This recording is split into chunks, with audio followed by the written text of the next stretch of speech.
Hello students, kids garden में आप सभी का स्वागत है। आज हम लोग क्लास 8 का चैप्टर 3 घन और घनमूल को जानेंगे, क्यूब एंड क्यूब रूट। ठीक है, तो चलिए शुरू करते हैं हमारी आज की क्लास। देखिए, सबसे पहले घन क्या है, ठीक है, उसको हम लोग जानते हैं। तो देखिए, घन क्या है, कोई भी संख्या को उसी संख्या से आपस में उसको 3 बार मल्टीप्लाई कर देना ही घन कहलाता है। ठीक है, जैसे कि मैंने यहाँ पे 1 का क्यूब, क्यूब मतलब घन होता है, 1 पर पावर 3 क्यूब इसको पढ़ा जाता है, इसका हिंदी में हुआ घन। ठीक है, तो एक का अगर हम लोग को घन लिखने को कहा जाए तो ये होगा 1। कैसे, तो देखिए 1 इंटू 1 इंटू 1, 1 को 3 बार आपस में मल्टीप्लाई कर देना है, तो 1 इंटू 1 इंटू 1 क्या मिलेंगे, हमें 1 ही मिलेंगे।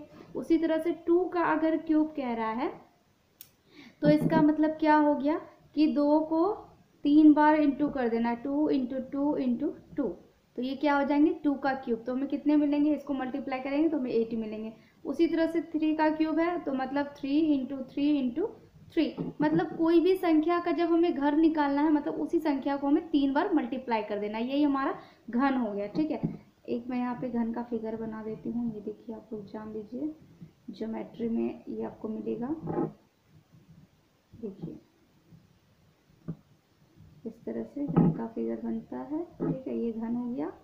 इसकी जो सारी भुजाएं हैं, अभी तो मैंने माप करके नहीं बनाया है वैसे, लेकिन इसकी जो भुजाएं होती है वो आपस में सारी बराबर होती है। ठीक है, ये क्यूब है।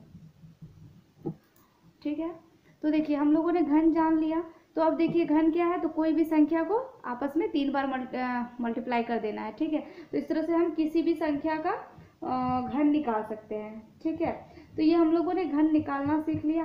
अब हम लोग जानते हैं कि कोई भी संख्या जैसे है तो उसका घन का इकाई अंक क्या होगा। अगर हम बिना उसको पूरा मल्टीप्लाई किए हम कैसे बता सकते हैं कि किसी भी संख्या जो दी हुई है उसका घन का इकाई का अंक क्या होगा।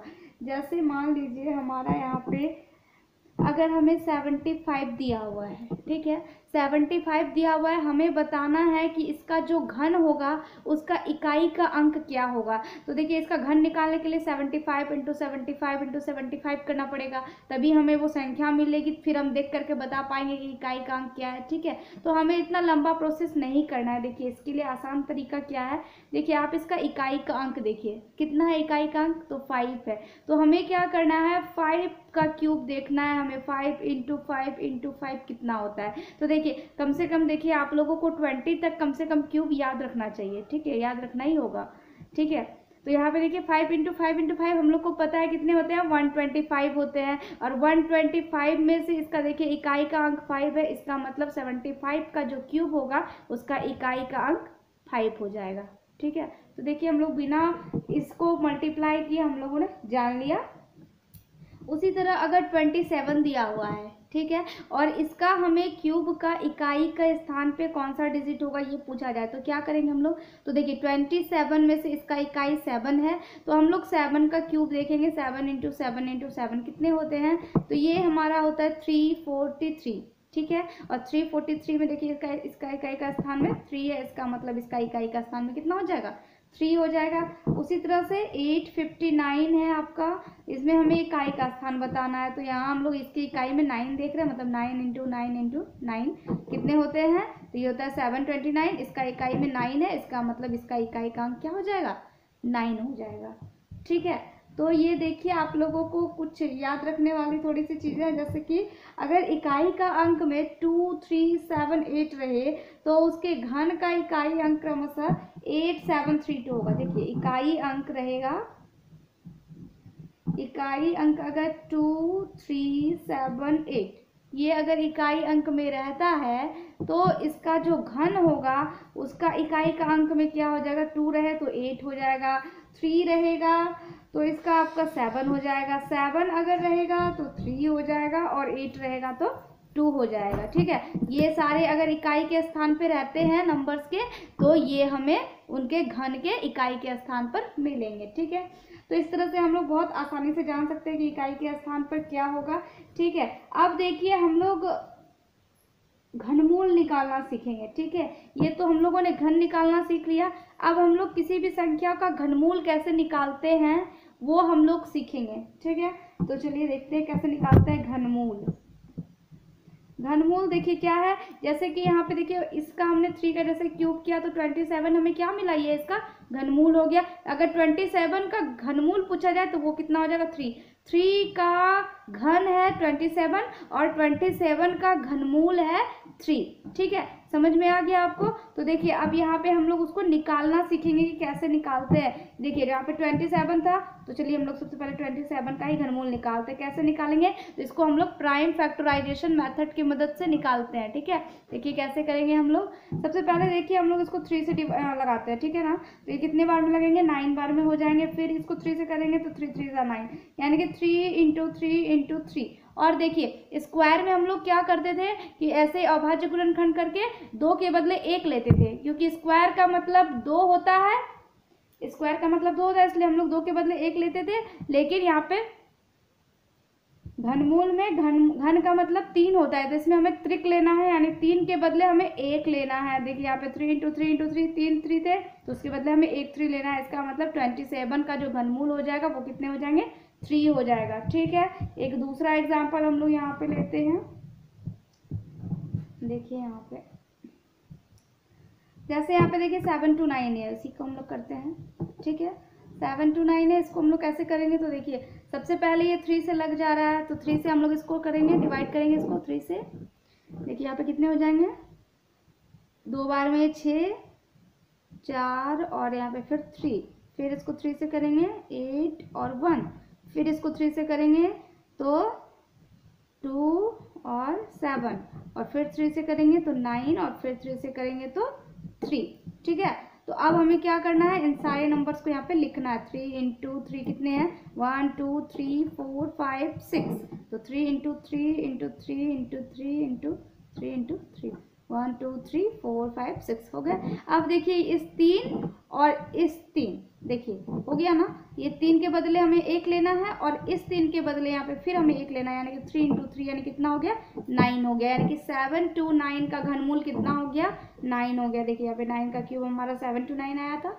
ठीक है, तो इस तरह से हम लोग घनमूल निकालेंगे अभाज्य गुणनखंड के द्वारा। ठीक है, अब अगर देखते हैं कि कोई संख्या घनमूल है तो क्या होगा, इस तरह से हमें उसमें त्रिक मिलेगा। ठीक है, और अगर कोई संख्या घनमूल नहीं होगी तो हमें उसमें क्या होगा कि त्रिक नहीं मिलेगा। जैसे यहाँ पे देखिए आप, कोई संख्या घनमूल है या नहीं ये हम लोग कैसे जानेंगे। देखिए यहाँ पे जैसे ये हमने नंबर्स लिए हैं, इसको भी हम लोग इसी तरह से प्राइम फैक्टराइजेशन करते हैं। सबसे पहले हम लोग इसको 2 से करेंगे, कितने हो जाएंगे 2 6 6 1 0, फिर 2 से इसको करेंगे तो ये हमारे हो जाएंगे 1 3 3 1 0, फिर इसको हम लोग 2 से करेंगे तो 6 6 5 5, फिर इसको हम लोग 5 से करेंगे तो 1 1 यहाँ पे 3 हो जाएंगे, 5 3 15 हो जाएगा। ठीक है, और 5 1 यहाँ पे फिर 5 3 15, और फिर यहाँ पे 5 1 5। ठीक है, उसके बाद देखिए ये 11 हो जाएगा, 11 से ये लग जाएगा 1 2 1, और फिर ये 11 से लग जाएगा 11 बार में। ठीक है, तो यहाँ पे अब हम लोग को जो भी मिला है उसको हम लोग यहाँ पे लिखते हैं 2 × 2 × 2। देखिए 1 2 3 2 थे, एक हमारा 5 मिला था, और 1 2 3 11 थे, 11 × 11 × 11। तो देखिए यहाँ पे हमारा एक त्रिक यहाँ पे मिल गया, एक त्रिक यहाँ पे मिल गया।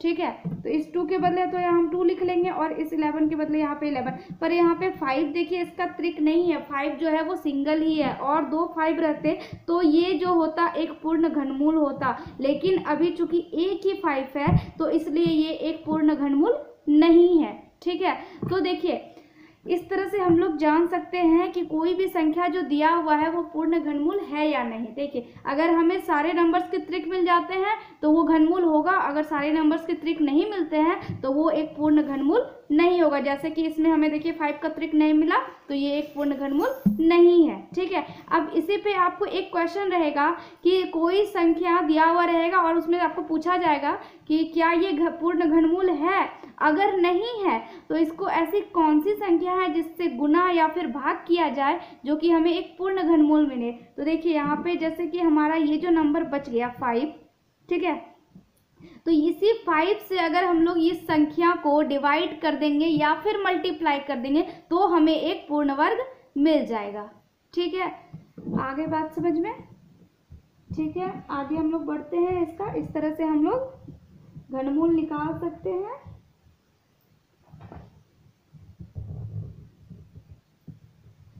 अब देखिए, एक क्वेश्चन आपका इसमें एक टाइप रहता है क्वेश्चन का कि यदि किसी संख्या जैसे कि 4 से गुना किया जाए, ठीक है, सपोज कीजिए कोई भी संख्या है, अगर उसको 4 से गुना किया जाए तो उसका जो घन होगा वो कितना से गुना हो जाएगा, ठीक है। तो देखिए 4 से अगर हमने किसी संख्या को गुना किया है, सपोज कीजिए संख्या x है, ठीक है, अगर हमने इस संख्या को 4 से गुना किया है तो इस x का जो क्यूब होगा उसको हमें किससे गुना करना है, तो देखिए इस 4 के क्यूब से इसे हमें गुना करना पड़ेगा, यानी 4 का क्यूब कितना हो जाएगा, तो 64 हो जाएगा। अगर आपको पूछा जाए कि 5 से किसी संख्या को गुना किया गया है तो उस संख्या के घनमूल को जो है 5 के क्यूब से हम लोग गुना कर देंगे, ठीक है। तो इस तरह के क्वेश्चंस को आप इस तरह से सॉल्व कर सकते हैं, ठीक है।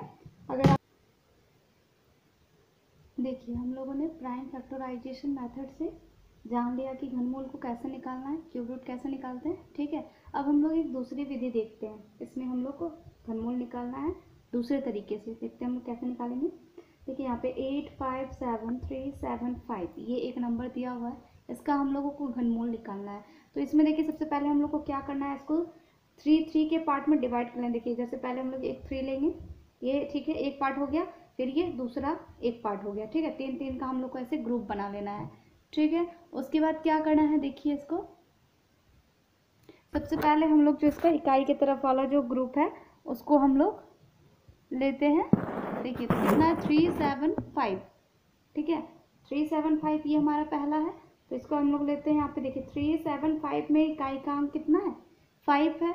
इसका मतलब जो हमारा इसका घनमूल होगा उसका भी इकाई का अंक कितना होगा, 5 होगा। क्यों? क्योंकि 5 ही वो संख्या है जिसका क्यूब मतलब 125 में आपको 5 मिल जाता है, ठीक है। तो इसका इकाई का स्थान हमें देखना है। सबसे पहले इनका 3 का ग्रुप बना लेना है, उसके बाद इसका इकाई का स्थान देखना है, ठीक है। यहाँ पे हम लोग देख पा रहे हैं कि इकाई का स्थान 5 है, तो इसीलिए जो घनमूल होगा उसका भी इकाई का अंक 5 होगा, ठीक है। इसका मतलब हम लोग को इकाई मिल चुका है। अब हम लोग अपना दूसरा नंबर लेते हैं, यहाँ पे 8 5 7 हमारा दूसरा नंबर है, ठीक है। अब हम लोग जानेंगे कि देखिए यहाँ पे 857 जो है वो किसके घन से बड़ा और किसके घन से छोटा, मतलब वो कौन से ऐसे दो नंबर से हैं जिनके क्यूब के बीच में ये आता है। देखिए हमारा नंबर कितना था यहाँ पे 857। देखिए 857 हमें कहाँ पे मिल जाएंगे, तो देखिए 9 और 10 का क्यूब के ये बीच में मिल जाएंगे हमें 857, ठीक है। यानी 9 के क्यूब से 857 जो है वो बड़े हैं और 10 के क्यूब से ये छोटे हैं, ठीक है। तो ये दोनों के बीच में पड़ते हैं, तो इसका मतलब देखिए जब दोनों के बीच में हो तो ये छोटे वाले की तरफ के लिए ही होगा, ठीक है। मतलब 9 के क्यूब से ये बड़ा है लेकिन 10 के क्यूब से ये छोटा है, तो ये 10 का इसका वैल्यू नहीं हो सकता, इसका वैल्यू 9 ही होगा। तो मतलब ये फर्स्ट का डिजिट इसका 9 होगा और सेकंड का डिजिट 5, यानी कि ये 95 हो जाएगा हमारा घनमूल, ठीक है। तो इस तरह से एक हम लोग और एग्जाम्पल लेते हैं यहाँ पे, चलिए देखते हैं। जैसे कि हमारा नंबर है 10648, ठीक है। 10648 हमारा नंबर से पहले क्या करना है, हमें इसे पार्ट में डिवाइड करना है 3 करके। तो देखिए इधर से 648 एक पार्ट बन गया, लेकिन यहाँ पे देखिए 2 ही नंबर है तो कोई बात नहीं है, इसको 2 ही रहने देते हैं हम लोग। सबसे पहले हम लोग 648 को देखते हैं। तो देखिए यहाँ पे इकाई का स्थान पर 8 है, यानी ऐसी कौन सी संख्या है जिसका क्यूब 8 होगा, तो हम लोग को पता है वो 2 है, 2 का क्यूब 8 होता है, तो यानी कि जो इसका इकाई का अंक है वो कितना हो जाएगा, 2 हो जाएगा, ठीक है। अब हम लोग 10 को लेते हैं। 10 जो है वो कौन सी दो संख्याओं के क्यूब के बीच में लाई कर रहा है, तो देखिए ये 2 के क्यूब से बड़ा है, क्योंकि 2 का क्यूब कितना हो जाता है 8, तो ये 8 से बड़ा है, लेकिन ये जो 3 का क्यूब है उससे ये छोटा है, ठीक है। तो इसका मतलब 10 जो है किसकी तरफ जाएगा, 2 की तरफ, यानी 2 इसका वैल्यू हो जाएगा। तो देखिए 2 हमें यहाँ पे मिल गया और इसका इकाई का अंक भी 2 ही है, यानी कि 22 वो नंबर्स होंगे, ठीक है। यानी इसका घनमूल हो जाएगा 22। तो देखिए इस मेथड से भी हम लोग आसानी से बता सकते हैं इसका घनमूल, ठीक है।